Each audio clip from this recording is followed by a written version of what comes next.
The cameras were rolling when Kanye West said the words that would hit Marcus Williams like a freight train carrying 20 years of regret. The Late Show studio hummed with its usual controlled energy. 300 audience members filled every seat, their faces illuminated by the warm glow of stage lights that had witnessed decades of entertainment history. The iconic New York skyline backdrop stretched behind David's desk, Manhattan's towering silhouettes creating a dramatic canvas against the deep blue curtains that had become synonymous with late-night television. Kanye was leaning back in the guest chair, his presence commanding attention even in stillness. He wore an oversized black hoodie emblazoned with his own Yeezy logo, the fabric expensive despite its casual appearance. Multiple gold chains layered around his neck caught the studio lights like captured sunlight, and his diamond-encrusted watch, probably worth more than most people's annual salary, glinted as he gestured with the kind of animated passion that had made him one of the most compelling and controversial figures in modern music. The Late Show studio buzzed with its usual energy, but there was something electric about having Kanye as a guest. His very presence seemed to charge the air with possibility and unpredictability. Audience members leaned forward in their seats, phones tucked away despite the temptation to capture this moment, all of them sensing they were about to witness something memorable.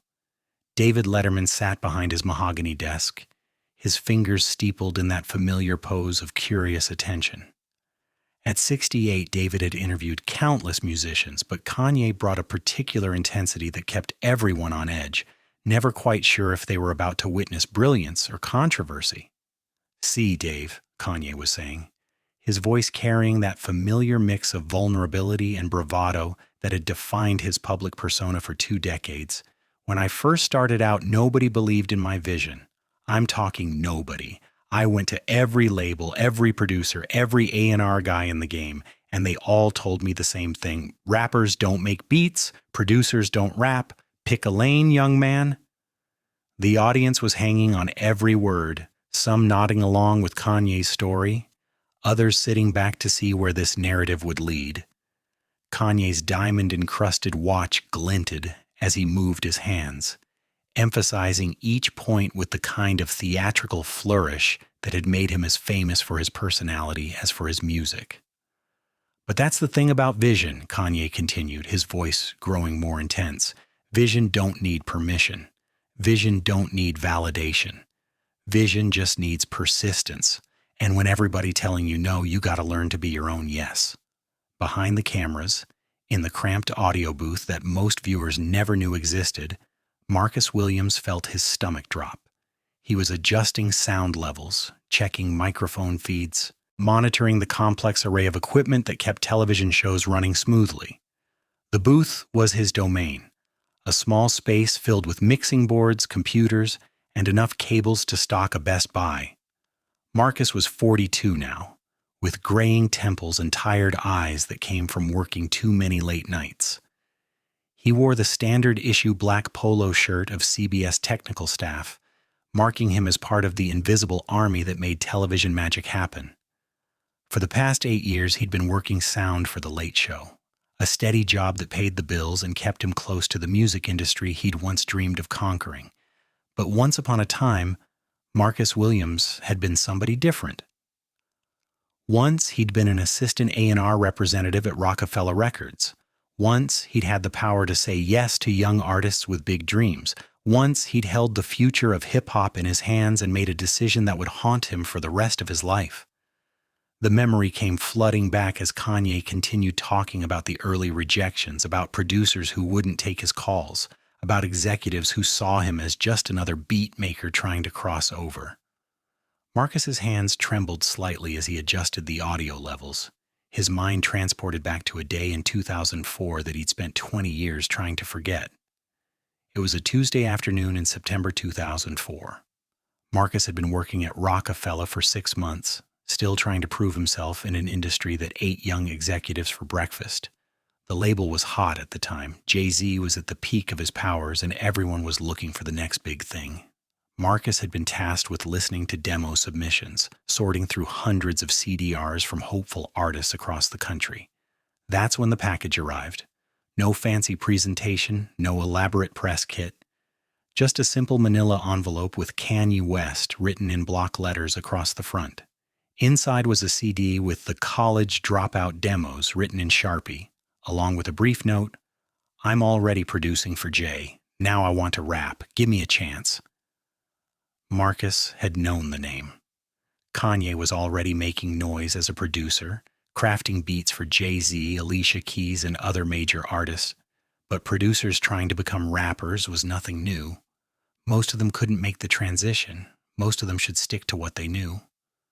Marcus had popped the CD into his computer and hit play. The first track was something called "Through the Wire," a song recorded while Kanye's jaw was still wired shut from a near-fatal car accident. Even now, 20 years later, Marcus could remember the opening lines, the way Kanye's voice was distorted but determined, the way the Chaka Khan sample soared over the percussion. But in 2004, Marcus had been looking for something different. The industry was moving toward a grittier sound, more street credibility, less introspection. Kanye's production was undeniably brilliant, but his rapping felt too vulnerable, too personal, too different from what was selling at the time. Marcus had listened to 3 tracks and made his decision. He'd written a brief email to the address on the demo package. "Thanks for the submission. The production quality is excellent, but we don't feel the rap material fits our current roster direction. Best of luck with your future endeavors." It was a form rejection, the kind of polite but dismissive response that crushed dreams every day in the music industry. Marcus had sent hundreds of them over his short career. This one should have been just another Tuesday afternoon decision that disappeared into the digital ether. But it wasn't. 6 months later, Kanye's The College Dropout was released on Rockefeller Records anyway, signed by someone higher up the food chain than Marcus, someone with more vision and less fear. The album went multi-platinum. Kanye became a superstar. And Marcus Williams became the guy who had said no to one of the most influential artists of the 21st century. The guilt had eaten at him for years, not just because he'd been wrong about Kanye's commercial potential, but because he'd been wrong about art itself. He'd listened to something genuinely innovative and dismissed it because it didn't fit into the narrow categories his limited experience had created. Marcus had left Rockefeller within a year. The music industry had lost its appeal once he realized he'd become part of the machinery that crushed creativity instead of nurturing it. He'd bounced around between different jobs, audio engineering, live sound, eventually landing in television, where the stakes felt lower and the mistakes less permanent. But the mistake with Kanye had followed him everywhere. Every time he heard a Kanye song on the radio, every time he saw him win a Grammy, every time Kanye's name appeared in the news, Marcus was reminded of the afternoon he'd chosen safety over genius. Now, sitting in the Late Show audio booth and listening to Kanye talk about those early rejections, Marcus felt like the universe was playing a cosmic joke on him. Here was the artist he'd dismissed, talking about the very experience Marcus had been part of creating, and Marcus was literally making it possible for millions of people to hear the story. "The crazy thing is," Kanye was saying to David, "I don't even remember most of the people who told me no back then. Like, I probably couldn't pick them out of a lineup if my life depended on it. Because when you're focused on your vision, the obstacles become invisible. You just keep moving." The words stung more than any accusation could have. Marcus wasn't even memorable enough to be remembered as an obstacle. He was just another forgettable speed bump on Kanye's road to greatness. David leaned forward, his journalist instincts picking up on something in Kanye's tone. But those rejections had to hurt at the time. I mean, you were just starting out. You needed validation. You needed someone to believe in you. Kanye nodded, his expression growing more serious. "Oh, it hurt for sure. Every no felt personal, like they weren't just rejecting my music, they were rejecting me as a person. But that pain, that rejection, it taught me something important. It taught me that I couldn't wait for permission to be great. I had to give myself permission." Marcus's hands were shaking as he monitored the audio levels. The conversation was hitting too close to home. forcing him to confront a decision he'd made 20 years ago that had shaped two very different destinies. That's when David did something unexpected. During a commercial break, he looked directly at the audio booth. "Marcus," David called out, his voice carrying across the studio. "Everything okay back there? Your levels seem a little off." Marcus's heart stopped. David was right. He'd been so distracted by the conversation that he'd let the audio drift. But more importantly, David had said his name loud enough for Kanye to hear. Kanye turned in his chair, following David's gaze toward the audio booth. Through the glass, his eyes met Marcus's for the first time in 20 years. "Marcus," Kanye said, his brow furrowing with concentration, "why does that name sound familiar?"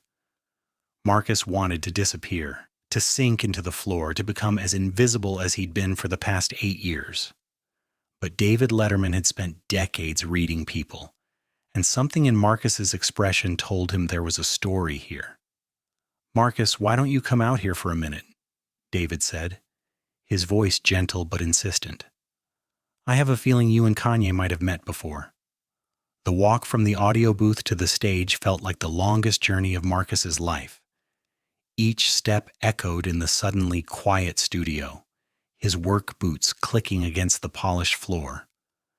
The studio audience watched with growing curiosity as this unknown technical worker made his way toward the guest area.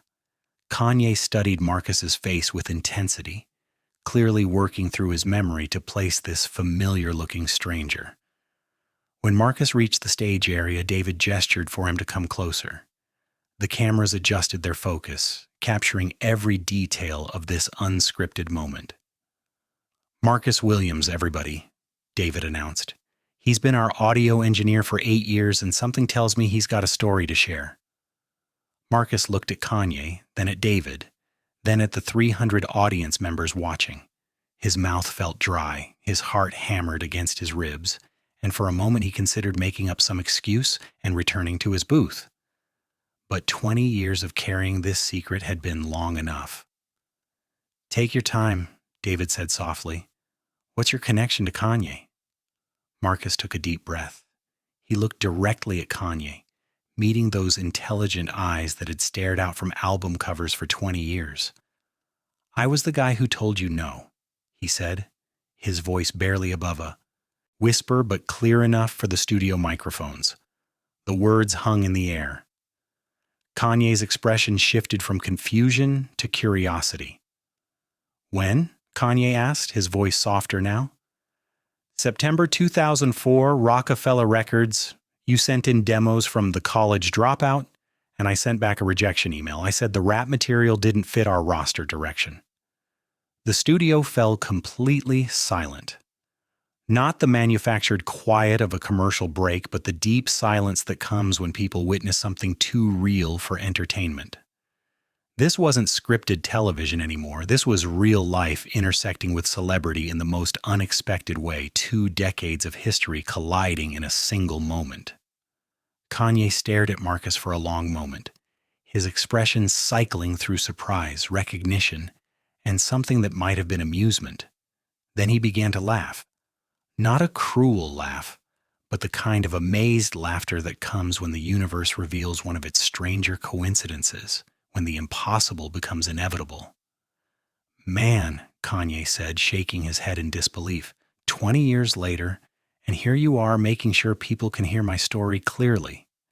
That's poetry right there. That's the universe having a sense of humor."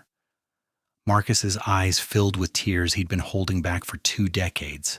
"I've regretted it every day since. I was young, I was scared, I didn't understand what I was hearing. I thought I was protecting the label, but I was just being small. I was being everything I hate about this industry." The confession poured out of him like water through a broken dam. "I listened to Through the Wire, and I thought it was too different, too personal. I didn't understand that different was exactly what the world needed. I chose safety over genius, and I've had to live with that choice every day since." Kanye stood up from his chair and walked over to Marcus. The cameras followed, capturing every moment of this unexpected confrontation with the past. Look at me, Kanye said, placing his hands on Marcus's shoulders. You didn't stop my vision. You couldn't stop my vision. You know why? Because real vision is unstoppable. All you did was teach me to believe in myself louder. But what if I had said yes? Marcus asked, his voice breaking. What if I had been the one to recognize it early? Then someone else would have taught me that lesson, Kanye replied immediately. Man, every no I got made me hungrier. Every rejection made me more determined to prove them wrong. You weren't an obstacle. You were preparation. David watched this exchange with the fascination of someone witnessing human redemption in real time. Marcus, Rory, he said, what have you learned from carrying this regret for 20 years? Marcus wiped his eyes and looked at both men. I learned that art is bigger than business. I learned that innovation always looks risky to people who are afraid. And I learned that saying no to someone's dream makes you smaller, not safer. Kanye nodded appreciatively. And I learned that talent finds a way, always. No matter who says no, no matter how many doors close, if you really got something to say, you're gonna find a way to say it. The beautiful thing, David said, addressing the audience and the cameras, is that both of you ended up where you needed to be. Kanye became Kanye, and Marcus learned something about the responsibility that comes with having the power to encourage or discourage someone's dreams.